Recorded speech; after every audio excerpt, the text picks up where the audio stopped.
Hi, welcome to HardReset.Info channel, dear viewers. In front of me Xiaomi Mesh System AX3000, and now I'm gonna show you how to restart this device remotely using your Xiaomi Mi Home application.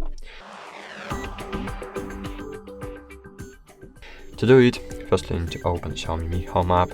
Here choose Xiaomi Mesh System, scroll down and find here Restart Router. Click confirm, wait a while, and until your device will reboot. Okay, as you can see, router rebooted, and that's it. Now you need just wait until red lamp will be white. That's it. Thanks for watching. Like this video, subscribe to our channel, and bye. See you.